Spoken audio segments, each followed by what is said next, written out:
The art of breaking started on the streets of the Bronx in the early 70s and helped shape the culture of hip-hop as we know it. It all started with the DJ. The DJs brought the parties. The parties gave people an escape. Once you had a DJ and B-boys in the same room, that's the formula that created hip-hop. Today, we take you back to where it all began, to trace the origins of this mesmerizing art form and how it's become the global sensation it is today.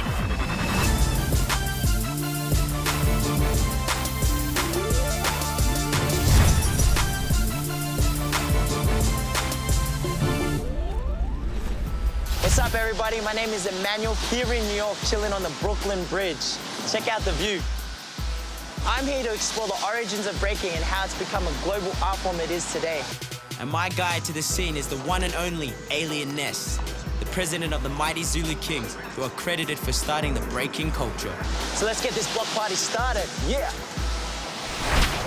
When you meet someone like Alien Ness, he doesn't come to you, you go to him. So that means I'm headed for the projects in the Bronx. This is a guy that was given his B-boy name by Grandmaster Flash and Africa Bambaataa. He's more than qualified when it comes to breaking. Alien Ness has been there from the very start. Mr. Ness has performed with global superstars like the Black Eyed Peas, Run DMC, and Salt and Pepper. What's up, Ness? What's going on, my brother? Yeah. Welcome to the Bronx. Thanks, man. Just tell us a bit about this place. Well, we are now in Pole Park. Pole Park has a rich history when it comes to hip-hop and dance. So many jams have been held here. Rappers and DJs used to set up right up here in this bandstand. Yes. You know, if you was in the hip-hop scene, if you was a B-boy, a popper, or a boogie boy, as we called them back in the days, you had to come to Pole Park, test your skills. I mean, all the biggest names have been through here. Did you say this is your stomping ground? Yeah, I actually grew up on Fordham Road, just 2 blocks from here. And this was the place to be when I was coming up. Every major dancer used to come here. A lot of hip-hop jams was thrown here, famous battles. What was New York like in the 80s? Oh, the 80s was crazy, especially when I was coming in. Every neighborhood, every building had a B-boy, at least one B-boy in it. And it was real territorial. Yeah. Back then, as soon as somebody got on the block, you could tell it was a B-boy. So the tension would already climb. People was waiting for a battle automatically. Nowadays, everybody looks the same. Yeah. Back then, as soon as the B-boy walked into the park or the party, you knew he was a B-boy. Yeah. And you could tell by the way they moved if they came to battle or if they came to chill. It's really the battles that have really made this such a worldwide thing. It's incredible for me to witness it back then, you know what I mean, where it was just here, you know, and to see it on a global scale, like these huge competitions, like the BC1, for instance, where guys could really go out there and really prove their worth and be champions in their own right. Alien Ness started taking his craft more seriously in 1983, battling as much as he could from hood to hood. I originally started as a party dancer. Back in my days, they had a lot of house parties, a lot of jams. Every record that came out brought a new dance with it. So it was just cool back in the days to be able to do all these different dances. As time progressed, I started doing my own thing, and I seasoned myself here in Pole Park. After a while, I started moving out, battling as much as I could, because in my days, you had to battle.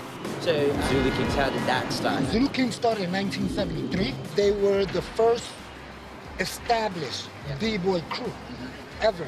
Because before that, you didn't have B-boy crews. You had a lot of street gangs. Maybe this gang might have 1 dance or 2 dances, or maybe a lot of these guys in this gang could dance, but there was never really a B-boy crew.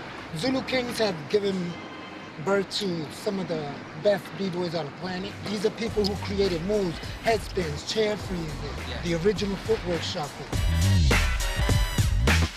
In Zulu Kings, we have a saying, we battle for meat. If we don't win, we don't eat, you know? So every time we go into a battle, we come for war. You know, we come to win. If we don't win, don't even bother coming home. St. James Park is another important historical part of the breaking scene here in the Bronx.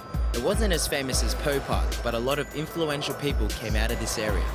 Used to come and practice here, hang out here. Far back as the 70s, you had the 7 Deadly Sins.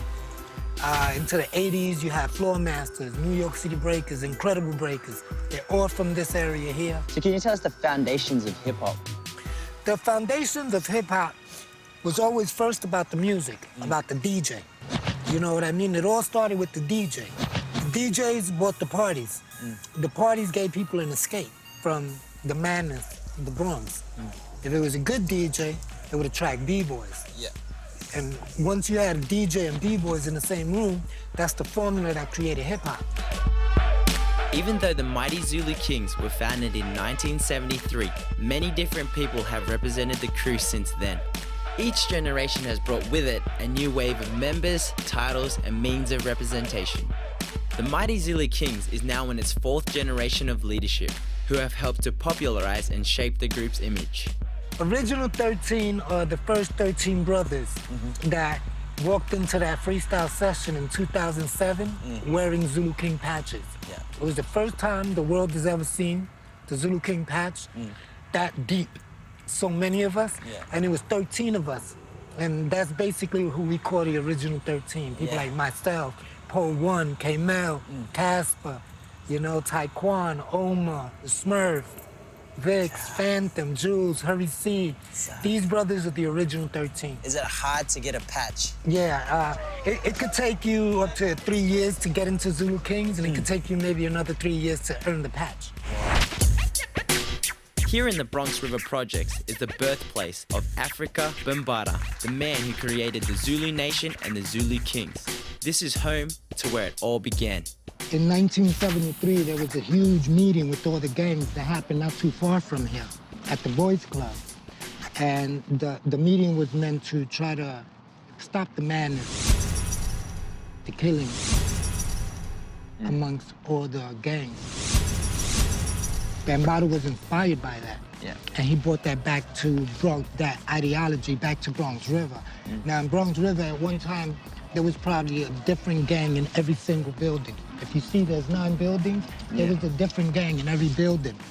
So what Bam did in this very building here on the 3rd floor, he started something called the Bronx River Organization.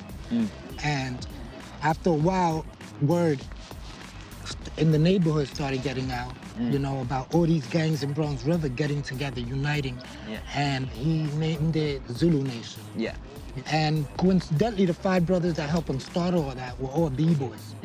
And they wanted a name to kind of like stand out aside from Zulu Nation, and Bam came up with Zulu Kings. Here we are, 40 years later. Being in a crew, like a brotherhood kind of thing, how do you get into like the Zulu Kings? I like to say Zulu Kings don't recruit, we recognize. You know, you're either one of us or you're not. Sometimes it's an instant thing. Sometimes it's like, okay, we like this guy, let's give him time. It could take years. Rugrat's been my student since 2001. He didn't get in Zulu Kings till 2011. It could take a long process. You know, we just not your average B-boy crew. Knowing the origins of hip-hop and breaking is about more than memorizing facts and dates. The best way for anyone getting into the breaking world is to make sure you have a solid understanding and appreciation of where and how it all began. Learn as much history as you can. A lot of people deny or don't focus on the history of the dance. But when you start learning the history, you start to understand where this really comes from. You start getting a different sense of pride in what you do.